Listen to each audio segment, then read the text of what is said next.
All right, it's time to move on. We don't care about no Ravens Commanders game. All right, because we get to talk about how terrible the Panthers looked against the New Yay. York Football Giants.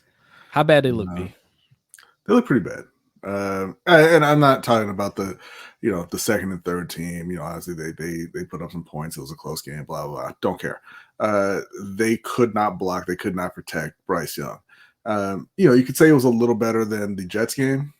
That's fine. And I think, and I said this on Steel Conspiracy with Suge last night. I think that the interior O line will be okay.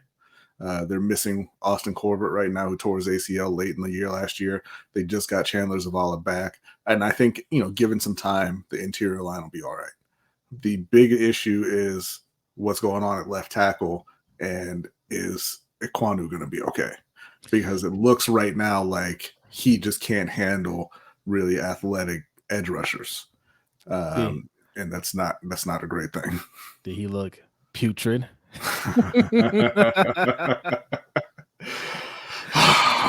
I'm not gonna throw the P word at him. I'm gonna say that, and like I said, this is on Steel Conspiracy as well. I think that some of it has been miscommunication. That's been obvious, and maybe he's just thinking too much, and it's jamming him up. But they've got a couple weeks to get it right, man. Because I do not want to see Bryce Young turn into David Carr back there. Now they have played two really good defensive fronts in both New York teams, and they are adjusting to a whole new coaching staff and everything. So hopefully that's playing a role as well. But I would hold Bryce Young out next week. Honestly. I know they've already said that he's going to play, but I think I've seen enough from him that he is making good decisions. He's making good throws. They can't protect him right now, though, as well as they need to. I mean, he's getting hit constantly. So I wouldn't play him in that last game, and I would have the starting O-line go out there and just try and make him work through it before the actual season starts. Yeah. Listen, I'll say this. The O-line looked bad. The Ikwonu was so bad. You and I were arguing over a bad block that happened. Like we couldn't figure out which one it was, because you were talking about one, I was talking about the other. They happened back to back, and it was almost identical. Yeah. Right. And I was like, no, I'm talking about the one where the guy ran around him. You're like, yeah, that was the second one. I'm like, no, that was the first one. Those were consecutive plays. One of them, it was an obvious miscommunication. He looked to the inside to block an interior lineman, and that wasn't his job. And Kayvon had a free run at Bryce, but then the next play, he tried to block him. Yeah, he just couldn't do it.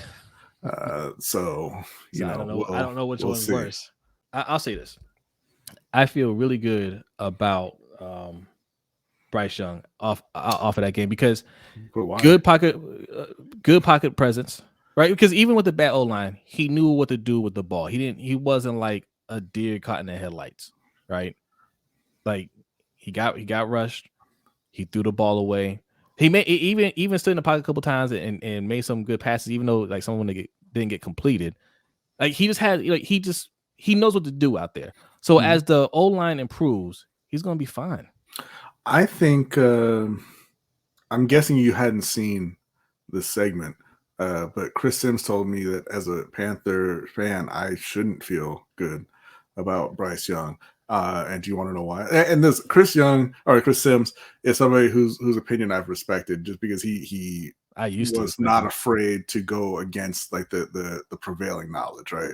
Mm-hmm. And it wasn't like, oh, I'm doing the Skip Bayless thing. Like he had reasons to back up his opinions and everything. Today I saw the clip where he said Carolina can't be feeling good about it because he talked to his wife. And she saw Bryce Young, and she's like, hey, who's this quarterback? And he was like, oh, that's the number 1 overall pick. That's the guy they drafted first. And his wife was like, that guy? And then he went to the gym, and, the guy was there working out, and this dude walked up to Chris Sims and was like, man, Bryce Young, number 1. That was the extent of it. Just because those two people then you walk outside and see a homeless person. A homeless person said, right. should have drafted Giant Manziel. I'm like, okay, you know, the guy at the gym, I don't know why you're listening to his opinion, period. And your wife clearly doesn't watch football because she didn't know who Bryce Young was. So I don't know why this is affecting your opinion either. But what he was going for there was he's small, and they probably shouldn't have drafted him number 1. Because people who don't pay attention to football look at him and say, "Oh my God, he's too small to be the first quarterback." His wife like, that guy, he's not white. Wow, that was probably the conversation. He said, "Honey, I'm going to use that. But I'm going to cut that last part out." He said she looked at him and was like, "Are you sure that's not the tailback?" He looks like a third down receiver to me.